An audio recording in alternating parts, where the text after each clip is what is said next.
Halo semua, selamat sore. Ini bagian saya Creativity for Sustainability and Humility. Um, Oke, let's go.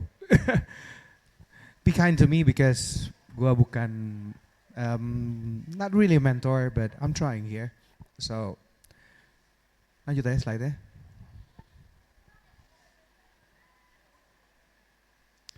Why creativity is a must and important for sustainability? Kenapa? Buat kalian semua, kenapa? Ada yang bisa jawab? Aha, kenapa penting? Aha, kenapa penting?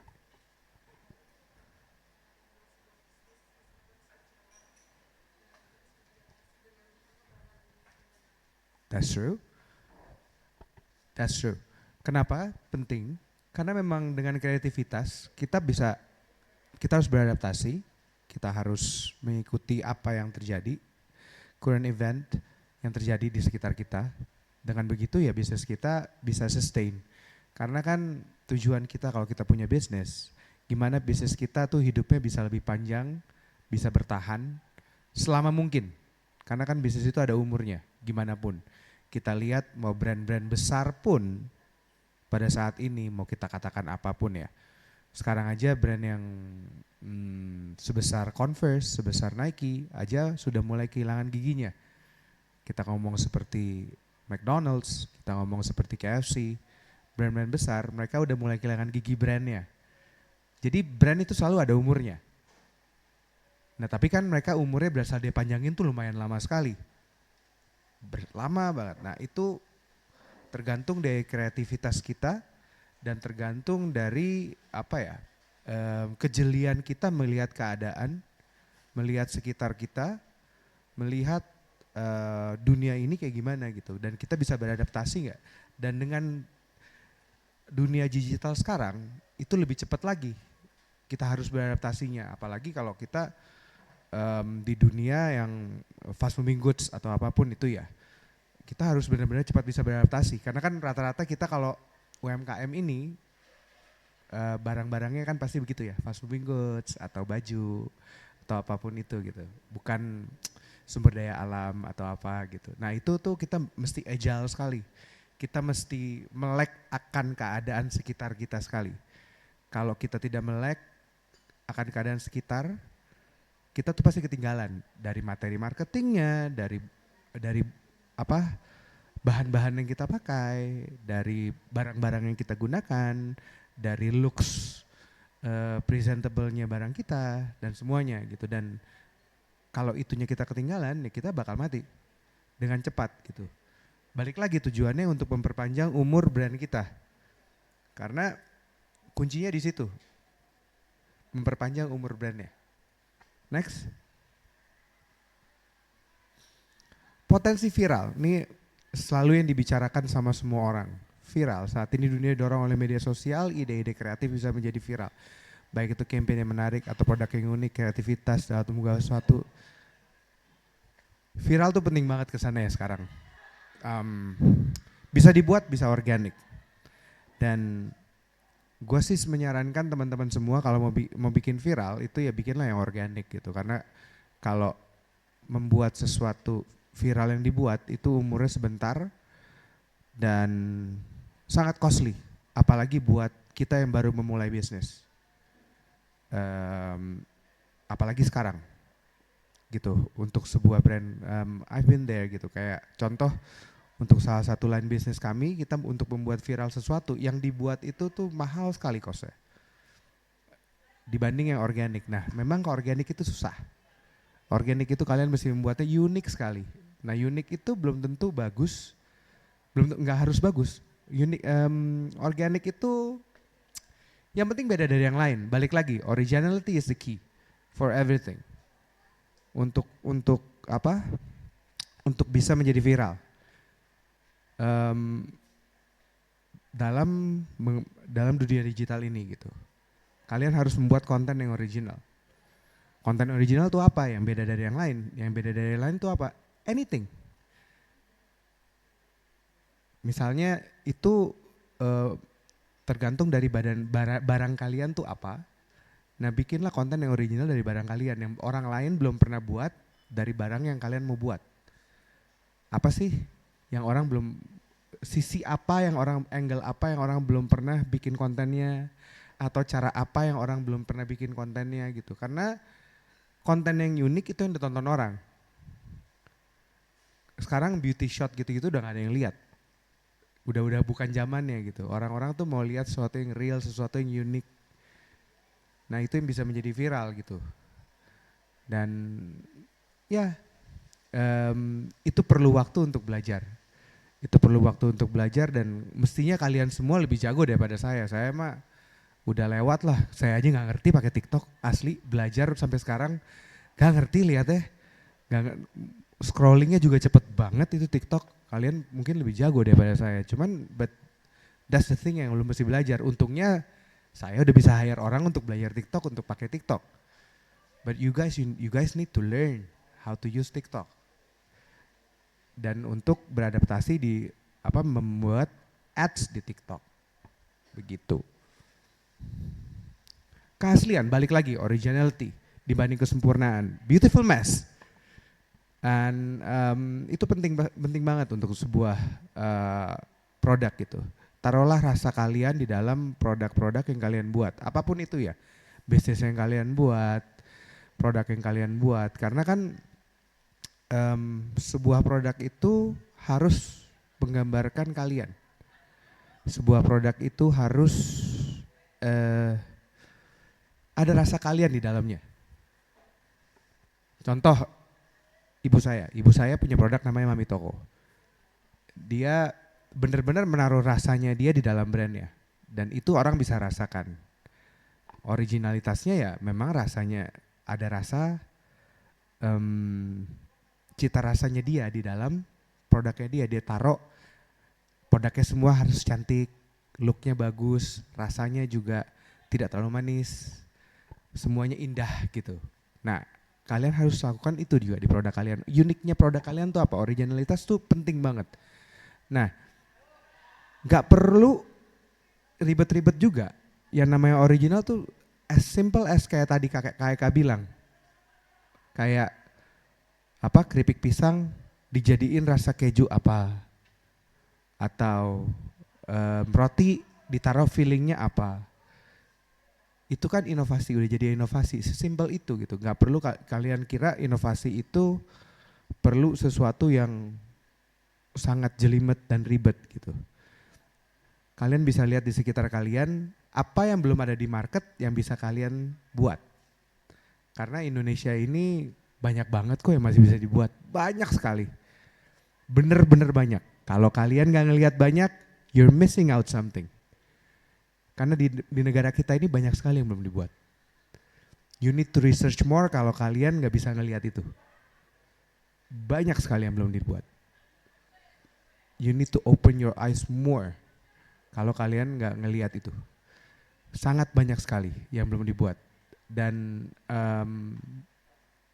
masih marketnya open sekali. Malah susahnya memang di marketing kalau di Indonesia ini.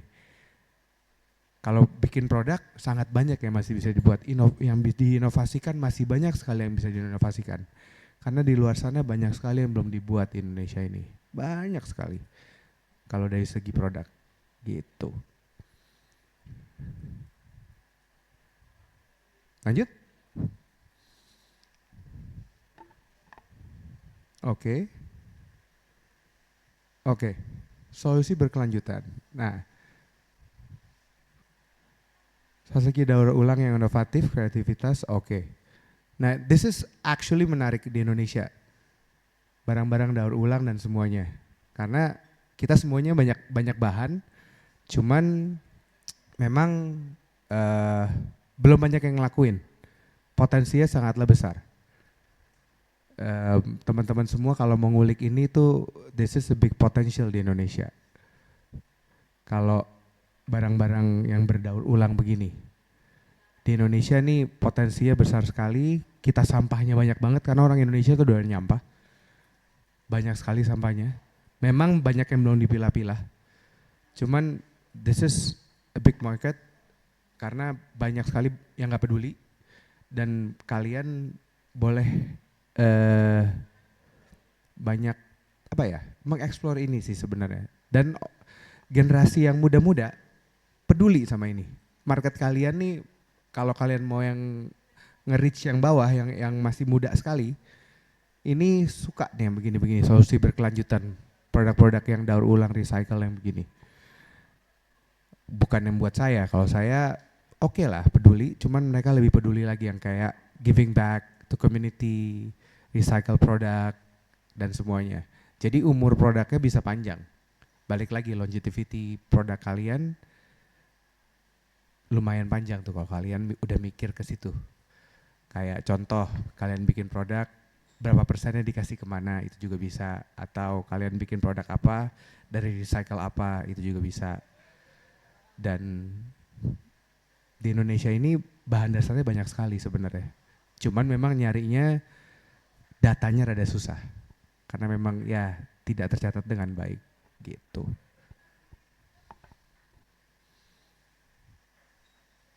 Tetap relevan berarti kreatif. Tren berubah dengan cepat dan wirausahawan kreatif dapat menyesuaikan penawaran mereka.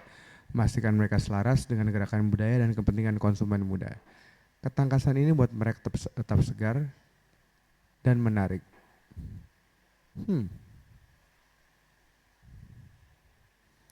Ini maksudnya apa kira-kira? Relevansi budaya. Kak, relevansi budaya ini apa nih?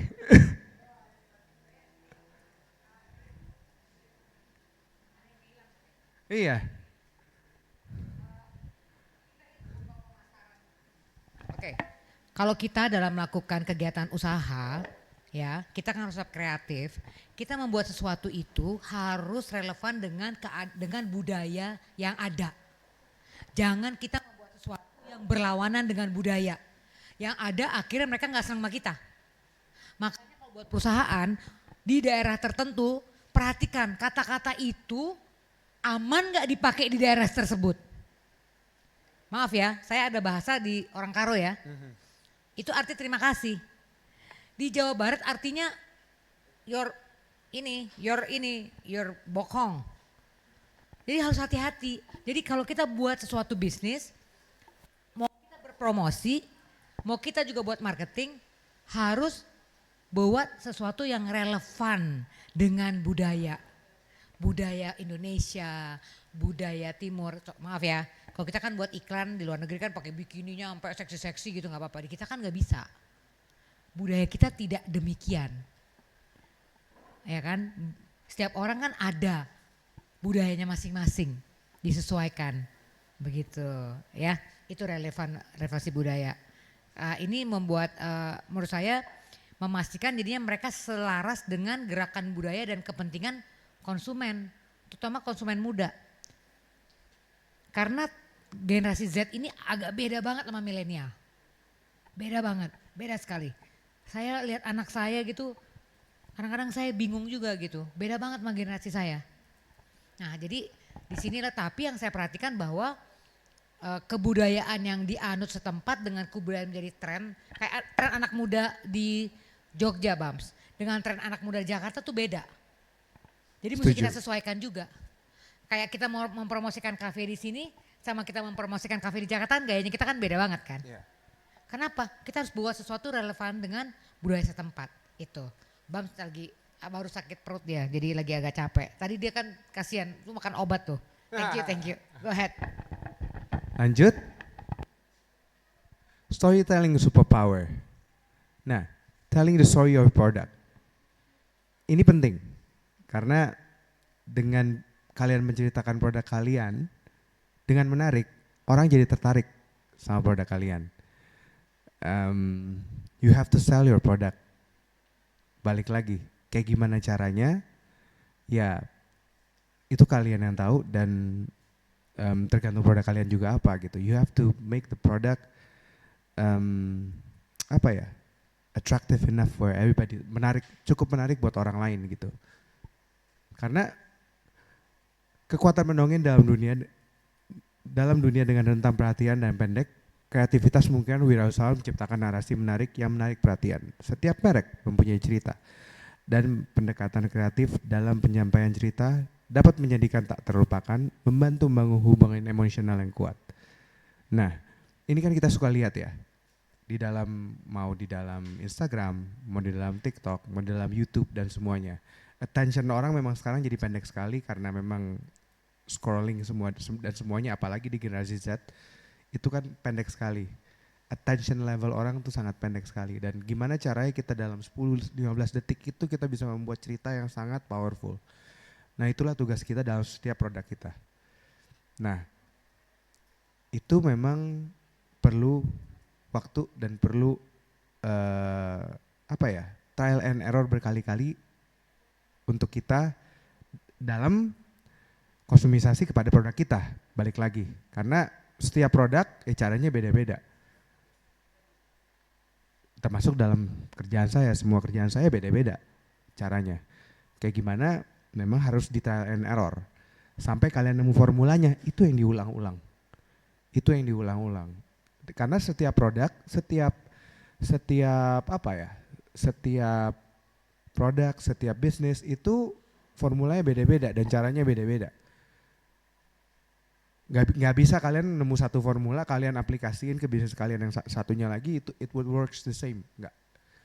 Caranya beda-beda karena tiap produk ya punya caranya sendiri. Tiap produk mempunyai angle-nya sendiri gitu. Dan itu ya memang harus di trial and error sampai kalian nemu sweet spot-nya lah untuk produk kalian. Dan kalian pasti bisa sih, karena kalian pasti lebih kreatif daripada kami ini gitu yang lebih berumur. Kalian kreativitasnya lebih luar biasa gitu untuk mengambil angle lah, mengambil sisi cerita, storytellingnya dan apapun itu tentang produk yang kalian mau buat dan bisnis yang kalian mau buat nanti ke depannya. Gitu sih. Inovasi teknologi. Nah, ini penting banget. Kalian harus mengerti ini. Karena ini nggak susah kok. Mau ngomongin AI lah yang paling gampang digunain. AI itu gampang banget dan sangat membantu kalian lah untuk kalian bikin apapun sekarang. Jangan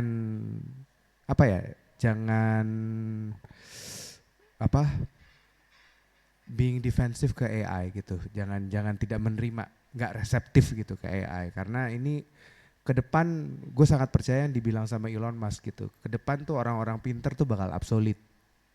Orang-orang kreatif yang bakal thriving. Karena kepintaran tuh diganti nama AI. Kreativitas lo lah yang bakal thriving nih. Gue percaya banget sama kata-kata dia itu karena gila loh, AI itu pintar sekali. Sekarang nih kalau kalian gunain tuh AI itu sangat pintar sekali. Dia tahu apapun sekarang. Tahu apapun, dia memberikan informasi apapun kepada kalian. Gimana lagi ntar di 5 tahun lagi? Dulu saya waktu pertama kali pakai, saya sangat meremehkan AI. Khususnya di musik lah waktu itu. Sekarang dia udah bikin aplikasi namanya Suno, itu jadinya bagus banget. Bagusnya bagus banget. Apalagi nanti 5 tahun lagi gitu. Dan banyak lagi aplikasi yang lain lagi gitu.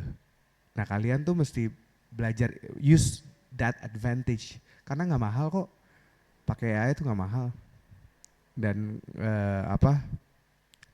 kalian bisa trial and error dengan itu gitu. Pakailah teknologi itu untuk bisnis-bisnis kalian gitu. Karena kan kalian masih bootstrapping nih. Buat orang-orang bootstrapping, AI itu sangat membantu. Buat orang-orang bootstrapping yang memang modalnya masih sangat kecil, itu membantu sekali. Cari belajar di YouTube, gue aja kayak gitu. Gue cari di YouTube AI untuk ini apa ya, AI untuk ini apa ya. Padahal gue bisa bayar orang, tapi tetap gue mau tahu AI untuk ini apa ya, AI untuk ini apa ya, AI untuk ini apa ya gitu. Kenapa? Karena in case gue perlu, ya gue tahu gitu. Kenapa? Karena setiap kali gue mulai bisnis, gue selalu mulainya bootstrapping. Jangan ketika kita punya uang, kita mulainya tuh gayanya punya uang. Enggak, mulai bisnis tuh harus bootstrapping. Ya itulah mulai bisnis. Kalau mulai bisnis gayanya langsung kayak orang punya uang, ya that's not how business goes gitu. Kayak contoh bikin, kebetulan ini saya kongsian juga di tempat ini, ya kita running ini dari pendapatannya. Pendapatan digulung lagi, pendapatan digulung lagi, bukan gelontorin duit langsung gede, bangun gede, enggak. Pelan-pelan, pelan-pelan, pelan-pelan. That's how you do business. Jangan profitnya kamu makan. Apa namanya, biar bisnisnya hidup dari profitnya. Kamu makan sedikit-sedikit aja dari profitnya. Gitu. Pencitraan merek pribadi. Di era budaya influencer, kreativitas adalah kunci untuk membangun merek pribadi yang menonjol.